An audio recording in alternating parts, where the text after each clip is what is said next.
প্রথমে সেই ভগবান অর্থাৎ সম্যক সম্বুদ্ধকে নতশিরে বন্দনা জ্ঞাপন করতেছি। আমার শ্রদ্ধেয় গুরুগণ থেকে নতশিরে বন্দনা জ্ঞাপন করতেছি। উপস্থিত শ্রদ্ধেয় রত্নানন্দগণ থেকে নতশিরে বন্দনা জ্ঞাপন করতেছি এবং শ্রদ্ধেয় বড় সম্বন্ধে নতশিরে বন্দনা জ্ঞাপন করতেছি এবং ছোট সম্বন্ধকে পুণ্যদান এবং আশীর্বাদ করছি। উপাসক উপাসিকাদেরও পুণ্যদান এবং আশীর্বাদ করতেছি। নমো তাস্সা ভগবতো অরহতো সাম্মা সম্বুদ্ধাস্সা। নমো তাস্সা ভগবতো অরহতো সাম্মা সম্বুদ্ধাস্সা। নমো তাস্সা ভগবতো অরহতো সাম্মা সম্বুদ্ধাস্সা। কুম্ভঘোষকের উপেক্ষণ, এটা আমি এখন সংক্ষিপ্তভাবে ধর্ম দেশনা করব। ভগবান যখন বেনুবনে বাস করতেছিলেন সেই সময় এই দেশনা করিয়াছিলেন, কুম্ভঘোষকের উপেক্ষণ করিয়াছিলেন। সেই সময় রাজগৃহে গমন, সেখানে রাজপুতি এবং রাজাদের এই আমলের মধ্যে সেই সময় বেনুবনের মধ্যে সেই সময় একটা উল্টা রোগ উৎপন্ন হয়েছিল। উল্টা রোগ উৎপন্ন হওয়ার সাথে সাথে তাহারা সবাই, এই রোগ উৎপন্ন হয়েছিল মাছি থেকে। মাছি থেকে যখন উৎপন্ন হচ্ছিল সেই সময় অনেক গরু ছাগল মহিষ মাছি কামড় দেওয়ার সাথে সাথে তারা মৃত্যুবরণ করতেছিলেন। মৃত্যুবরণ করার সাথে সাথে রাজা তাহার পুত্রকে বলতেন, আমার ছেলে, আমার একমাত্র ছেলে, তাহাকে যদি এভাবে আমরা হারিয়ে ফেলে আমাদের কি অবস্থা হবে। এবং সেই সময় একজন জ্যোতিষী এসে বলতেছেন, যাহারা দেওয়াল ভাঙিয়া পলায়ন করবেন তাহারাই এই রোগ হইতে বাঁচতে পারবেন।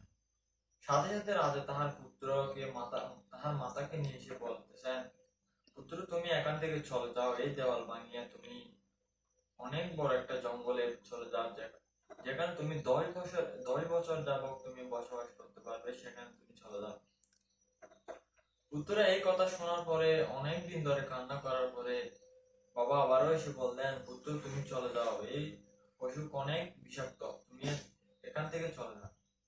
তিনি একদিন কাঁদিতে কাঁদিতে মাতা পিতার সাথে ঝগড়া করে তিনি সেদিন রাতে তিনি চলে গেলেন দেওয়াল ভাঙিয়া। তিনি গিয়ে অনেক বড় একটা জঙ্গলের ভিতর ঢুকে তিনি 10 বছর যাবত সেখানে ছিলেন। এরপরে তিনি 10 বছর পর যখন আসলেন, মাতা পিতার কাছে যখন আসলেন, তখন সেই সময় তিনি বলতেছেন, মা বাবা আমি চলে এসেছি। কিন্তু কেউ তাহাকে চিনতে পারেন নাই, কারণ তাহার দাড়ি চুল গজিয়ে তিনি বুড়ো হয়ে গিয়েছিলেন। তিনি আসার পর কেউ যখন চিনতে পারছে না, তিনি কাঁদিতে লাগিলেন। তিনি এরপরে বেরিয়ে সেখান থেকে ভিক্ষা করতে লাগিলেন।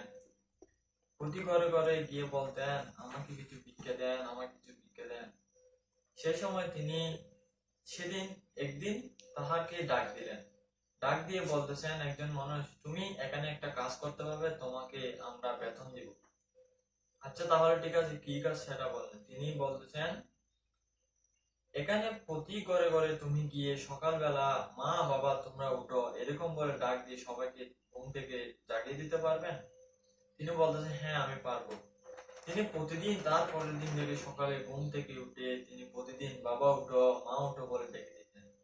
বাবা উঠো, তোমাদের গরু ছাগল সবকিছু বেরি করে তাহাদেরকে খাদ্য দাও, এরকম বলতো। এবং মহিলাদের বলতো, মা তোমরাই উঠো, জাগু ভাত রান্না করো, সবাইকে খাবার দাও, এরকম বলে বলে ডাকে দিতেন।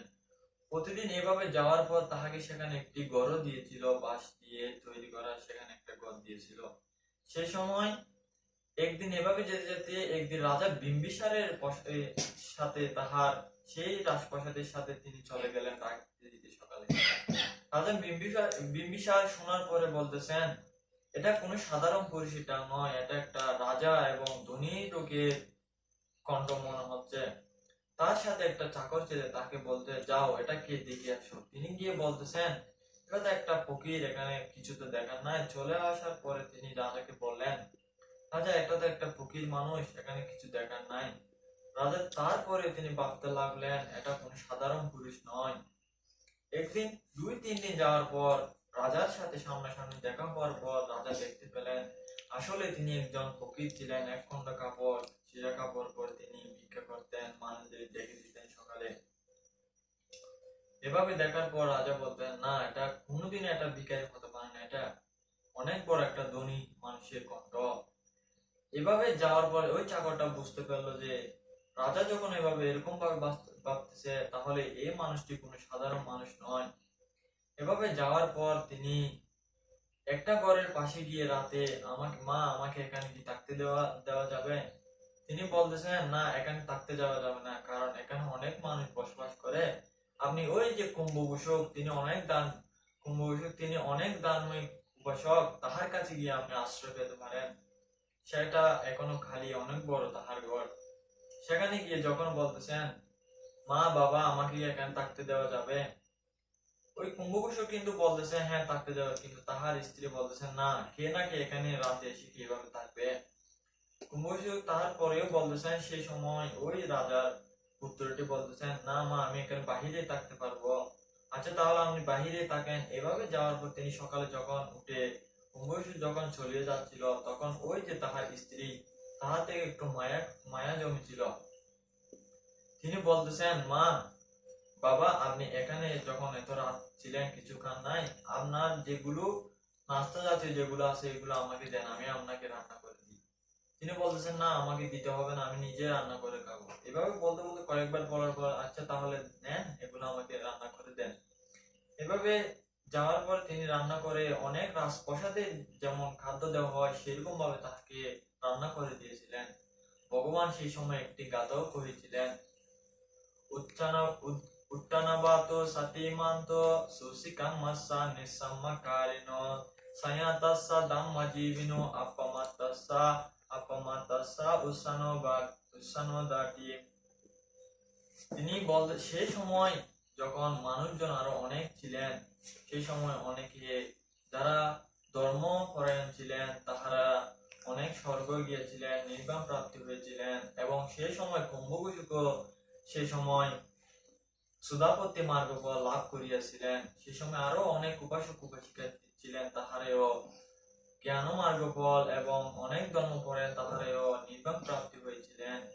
এই বলে আমার সংক্ষিপ্ত দেশন এখানে শেষ করতেছি। আবারও সে ভগবান অরহৎ সাম্যক সম্বুদ্ধকে নতশিরে বন্দনা জ্ঞাপন করতেছি। আমার গুরুবান থেকে নতশিরে বন্দনা জ্ঞাপন করতেছি। উপস্থিত রতানন্দবান থেকে নতশিরে বন্দনা জ্ঞাপন করতেছি। সদ্য বড় সম্বন্ধের বন্দনা জ্ঞাপন করতেছি এবং ছোট সম্বন্ধকে আশীর্বাদ এবং পুণ্যদান করতেছি, এবং উপাসক উপাসিকাদেরও পুণ্যদান এবং আশীর্বাদ করতেছি। সাধু সাধু সাধু।